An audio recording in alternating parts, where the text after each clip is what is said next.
안녕하세요. 아들, 딸 하나씩 키우고 있는 30대 주부입니다. 제가 오늘 이렇게 글을 쓰게 된 건 신우와 신우딸 때문이에요. 어디서부터 어떻게 이야기를 해야 할지 모르겠지만 그래도 일단 적어보겠습니다. 두서가 없더라도 양해 부탁드려요.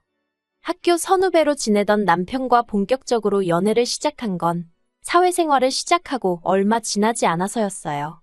당시 제 나이 26, 남편 나이 28이었고 남편이 먼저 저에게 한번 진지하게 사귀어보지 않겠냐고 다가왔지요. 그전까지는 그저 좋은 오빠 동생이었는데 하루아침에 갑자기 연애를 하자고더니 당황스러웠던 게 사실이었지만 저도 남편에게 호감이 없던 것은 아니었거든요. 그리고 사실 남녀 사이에 친분이 좋은 선후배니 그런 게 어디 있겠나 싶어요. 다들 어느 정도 이성적으로 호감이 있으니까 알고 지내는 거 아니겠어요? 아무튼 그렇게 남편과 연애를 시작하고 이후로 4년을 만났습니다. 워낙 알고 지낸 시간이 있다 보니 소위 서로 탐색전을 한다던가 그런 건 별로 없었고요. 서로 다투고 토라지고 할 일도 많지 않았네요.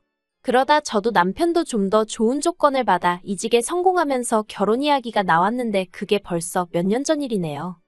결혼 당시 시댁으로부턴 아무런 도움도 받지 못했고 친정에서는 아파트를 내주셨어요. 왜냐하면 시댁은 영 사정이 여의치 못했거든요. 남편과 제가 본격적으로 결혼 이야기가 나오던 시기에 시매부가 하던 사업이 부도가 나네 만에 소리가 나왔고 신우 죽는 소리에 결국 시부모님이 두 분 사시는 아파트를 담보 삼아 대출을 받아주셨다 들었습니다. 그리고 그 액수가 자그만치 3억 가까이 되었어요. 3억이 누군가에게는 별것 아닌 돈일 수도 있었겠지만 평범한 서민인 남편이나 제 입장에서는 정말 큰 돈이었거든요. 아무튼 그래서 시부모님은 당장 원금의 이자 내기도 빠듯한 생활을 이어나가는 와중이셨기에 저희 결혼하니까 좀 도와주세요 소리를 할 수가 없었습니다. 더 솔직히 말하자면 먼저 그래도 단돈 얼마라도 보태주겠다 하셨으면 좋았을 텐데 아예 이런 방구 그런 말씀이 없으셨거든요. 그러니 더욱이 저희 입장에서도 입이 떨어지질 않았지요. 그리고 상황이 그렇다 보니 남편과 제가 모은 돈이 얼마 있었다고 해도 어디 전세로 가기에도 빠듯한 형편이었습니다. 하지만 월세를 살자니 그건 길바닥에 버리는 돈 같아서 도저히 엄두가 안 나더라고요. 그렇게 남편과 골머리를 앓고 있을 때쯤 친정부모님이 저희를 부르셔서는 당신들이 경기도에 아파트 한 채를 갖고 있는데 거기 세입자가 계약 연장을 안 한다고 하니 거기라도 들어가서 살겠냐고 물어보셨습니다. 그리고 솔직히 저희야 그렇게 물어봐 주신 것만으로도 너무 감사했고 당연히 그렇게 하겠다고 했지요. 그런데 이 일을 가지고 시댁에서 이러쿵저러쿵 말이 나왔습니다. 예단과 혼수 이야기를 나누기 위해 시댁을 찾았던 날 남편이 저희 부모님 덕분에 집 문제가 해결되었다는 이야기를 꺼냈거든요. 그런데 어머님 아버님은 처음에 저희 친정부모님이 아예 집 한 채를 사주시는 걸로 이해를 하셨더라고요. 그래서 제가 그런 게 아니라 두 분이 갖고 계신 아파트에 당분간 임시로 저희가 들어가 살기로 한 거라고 정정해드렸습니다. 그랬더니 어머님이 그런 명의는 어떻게 되는 거냐고 물으시대요. 그래서 명의가 바뀌고 그런 것도 없고 저희는 정말 몸만 들어가서 사는 거라고 했어요. 그랬더니 어머님이 한마디로 치사하단 식으로 말씀을 하시는 거예요. 그리고 제 입장에선 솔직히 황당하고 듣기 거북했지요. 그런데 그때 남편이 먼저 나서서 사위랍시고 빈몸뚱아리로 들어가는데 그만큼 배려해 주신 것만 해도 감사한 일 아니냐면서 어머님께 화를 내더라고요. 그러자 아버님이 남편더러 부모한테 말하는 싸가지가 어쩌고 하셨는데 뭐 솔직히 저는 어떻게 들릴진 모르겠지만 그런 남편이 든든하게 느껴지대요. 아무튼 그렇게 신혼살림을 차리고 이후로 저희 정말 악착같이 살았습니다. 비록 좋은 직장을 다니고는 있었지만 그렇다고 다른 부부들처럼 해마다 해외여행을 간다던가 그런 것도 해본 적 없어요. 물론 속으론 저도 남들처럼 해외여행도 다니고 명품백도 갖고 싶었고 남편하고 같이 비싼 외제차도 끌고 싶었지만요. 하지만 그런 욕구들을 억눌러가며 좀 더 나은 미래를 꿈꾸며 하루하루 열심히 살았네요. 그리고 그런 와중에 아들, 딸을 연년생으로 낳으면서 좀 더 열심히 살아야겠다는 의지를 다지게 되었지요. 그러다 지난해 마침내 서울에 있는 30평대 구축 아파트로 이사를 하게 되었습니다. 친정부모님의 도움도 있었고 대출도 좀 있었지만 그래도 저희 두 사람의 힘으로 장만한 아파트였기에 감회가 남다르더라고요. 그리고 언제 집들이 할 거냐는 시부모님의 성화에 이사한 지 한 달도 되지 않아 집들이를 하게 되었어요. 시부모님과 신혼의 가족을 불러서 말이지요. 신우는 집에 들어오는 순간부터 집 좋다는 소리를 여러 번 했는데 그건 신우네는 결국 심해부가 사업을 망하면서 월세를 전전하고 있었기 때문입니다. 그리고 그런 사정을 뻔히 알았던 저희였기에 웬만하면 솔직히 집들이도 하고 싶지 않았어요. 신우가 어떻게 받아들일지도 모르겠고 나름대로 조심스러웠던 거지요. 그런데 다행히 신우는 시샘을 하는 것 같진 않았고 그저 저희의 상황을 무척이나 부러워하는 눈치였어요. 그리고 그런 신우에게 저도 어떻게 반응해주는 게 좋을지 몰라서 적당히 웃어넘겼고요. 그리고 이후로도 신우는 종종 저희 집에 놀러오면 안 되냐고 물어왔습니다. 신우네 딸이 10살이었는데 저희 애들을 너무 보고 싶어 한다면서 말이에요. 솔직히 저희 애들은 시조카에 비하면 한참 어리기도 했고 막상 시조카가 오면 저희 애들하고 사이좋게 노는 편도 아니라 내키지 않았지만 한편으론 애가 지 집이 얼마나 답답하면 우리 집에라도 오고 싶어 할까 싶어서 몇 번 그러라 했습니다. 그런데 그게 지금 생각해보면 화근이라면 화근이었네요. 처음엔 한 달에 한 번 올 때도 미안한 기색을 보이던 신우가 저희가 이사하고 반년쯤 지났을 무렵에는 나 좀 이따 가도 되지? 하고 30분 만에 나타날 만큼 미안한 기색은커녕 무슨 어디 동네 슈퍼마켓 뜨나들듯 오가기 시작했으니까요. 참고로 신우네 집하고 저희 집은 걸어서 20분도 걸리지 않는 거리였는데 그건 어쩔 수가 없는 상황 때문이었습니다. 저희가 사는 동네가 그나마 서울에서 집값이 저렴한 지역 중 한 곳이었고 직장에서도 멀지 않았거든요. 단지 신우네가 근처에 산다는 이유로 몇 천만 원을 더 들여 더 불편한 지역으로 이사를 할 수는 없었으니까요. 아무튼 결국 참다 못한 제가 남편더러 신우가 오는 횟수를 좀 줄였으면 좋겠다고 이야기를 했어요. 그리고 남편도 자기가 진작에 눈치채지 못해서 미안하다며 확실히 정리해놓겠다고 하더라고요. 그래서 그렇게 상황이 일단락될 줄 알았습니다. 그런데 이게 웬걸. 시부모님으로부터 생각지도 못한 호출을 받고 시댁에 가게 되었는데 거기서 충격적인 소리를 들었네요. 시댁에 도착하니 어머님께서 어두운 표정으로 현관을 열어주셨습니다. 그리고 저는 속으로 어머님 아버님한테 무슨 건강상의 문제라도 생겼나 싶더라고요. 그렇지만 어쨌든 간에 좋은 일 같지는 않아서 먼저 이러쿵저러쿵 묻지 않고 그저 어머님이 말문을 여실 때까지 기다렸습니다. 그리고 이윽고 어머님이 입술을 떼셨는데 주제는 다름 아닌 신우였어요. 설마 신우 이야기려나 생각도 잠깐 했었는데 어머님 입에서 정말로 신우 이야기가 나와버리니까 이야기를 듣기도 전에 머리가 복잡하더라고요. 혹시 돈 이야기면 어떻게 거절해야 하지 싶었고 그런데 어머님이 꺼내신 이야기는 단순히 돈을 빌려주고 말고 하는 것보다 더 어이없는 것이었습니다. 어머님이 말씀하시길 심해부가 2년 전부터 아무도 모르게 주식에 손을 대고 있었답니다. 돈은 대출이 되는 곳이라면 몇 금융권이고 개의치 않고 융통을 했다고요. 하지만 수익은 조금도 내질 못해서 결국 월세도 제대로 내지 못하는 상황에 이르렀던 모양이에요. 그리고 결국 신우가 시부모님께 손을 벌렸는데 며느리로서 이렇게 표현하는 것이 껄끄럽지만 저희 시부모님 두 분 상황을 표현하자면 당신들 코가 석자인 분들이시거든요.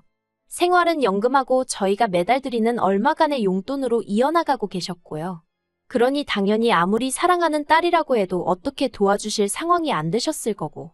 그래서 저희를 부르신 거였어요. 어머님의 요구사항은 간단했습니다. 당장 나가는 월세라도 줄여야 하지 않겠냐며 저희더러 신우네 식구랑 합가를 하라는 말씀이셨지요. 저희 아파트가 30평대이고 창고처럼 쓰는 방도 하나 있으니 그걸 내주면 될 것 같답니다. 그리고 시조카는 저희 애들하고 한 방을 쓰게 하면 되지 않겠냐고요. 정말이지. 저희에게는 처음 하시는 이야기셨지만 얼마나 많이 이렇게 저렇게 상상의 나래를 펼쳐보셨는지 어머님 입에서 줄줄줄줄 이야기가 쏟아져 나오더라니까요. 그리고 당연히 저희 반응은 싫어요였습니다. 30평대 아파트가 무슨 으리으리한 궁궐도 아니고 어떻게 두 가족이 사느냐고 안 된다고 했어요. 그랬더니 어머님께서 그거 방 한 칸 내주는 게 무슨 얼마나 대단한 일이냐며 그렇게 째째하게 구느냐고 저에게 화를 내시대요. 그러자 옆에 있던 남편이 왜 이 사람한테 그러냐면서 어머님더러 그렇게 안타까우면 어머니가 누나 데리고 사세요 하더라고요. 그러자 어머님이 지금 이 집을 보고도 그런 소리가 나오냐면서 너네만 잘 살면 그만이냐 어쩌냐. 그래서 결국 어머님과 남편 사이에 고성이 오가고 아버님은 먼 산만 보고 계시고 저는 저대로 괜히 불똥 튈까 싶어서 남편 뒤에 숨어있다시피 하다가 집으로 돌아왔습니다. 그리고 집으로 오는 길에 제가 남편더러 혹시 내가 같이 못 산다고 해서 서운하거나 속상하냐고 물었어요. 그랬더니 남편이 서운할 일이 따로 있지. 자기가 오히려 미안하답니다. 그러면서 어머님이 도대체 어쩌다가 그게 가능할 거라고 생각하시고 그런 이야기를 꺼내신 건지 모르겠다며 저더러 신경 쓰지 말라대요. 그리고 그렇게 상황이 마무리가 되었다고 생각했어요. 그런데 이튿날 남편은 출근하고 저는 회사 창립 기념일로 집에 있었거든요. 아이들을 유치원에 보내고 한숨 돌리고 있는데 밖에서 누군가 쾅쾅쾅 현관문을 부서져라 두들기는 게 아니겠어요. 놀라서 인터폰으로 밖을 확인하니 신호와 심해부였습니다. 원래대로라면 제가 출근했어야 하는 시간인데도 연락도 없이 막무가내로 와서 빨리 문 열라고 고함을 치고 있던 거죠. 어이가 없기도 하고 황당하기도 하고. 그래서 일단은 남편에게 전화를 걸어 밖에 신혼여행가 와 있는데 어떻게 하냐고 물었습니다. 그리고 저는 제가 긴장하고 있는 줄 몰랐는데 나중에 남편이 말하길 제 목소리가 완전히 얼어서 덜덜 떨고 있더라는 거예요. 그랬어서인지 남편이 저더러 문은 열어주되 지금 전화를 끊지 말랍니다. 자기도 지금 당장 출발하겠다면서요. 그리고 그 순간 남편이 그럼 반차를 내는 건가 그래도 되나 별의별 생각이 다 들었지만 안 와도 된다는 소리는 차마 입 밖으로 나오질 않대요.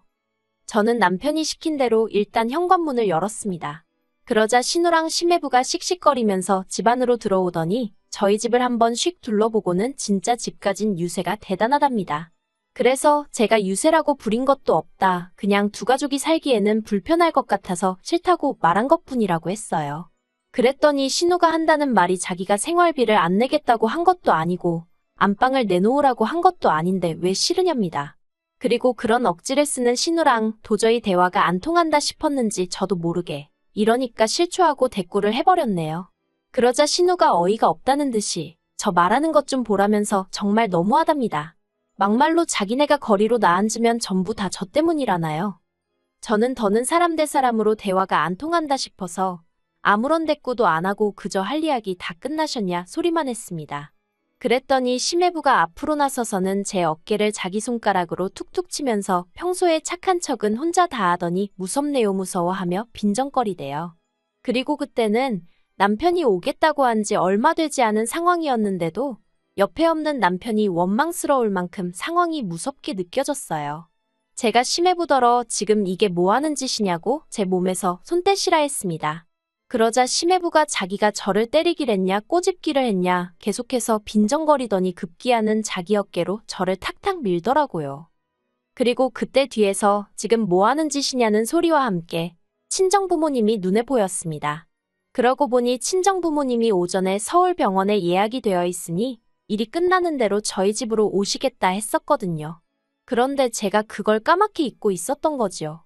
친정아버지가 저를 확 잡아 끄시더니 심해부더러 지금 이것도 다 폭행인 거 모르냐면서 친정어머니더러 저 데리고 병원 가서 진단서 끊어오라고 하시는 거예요.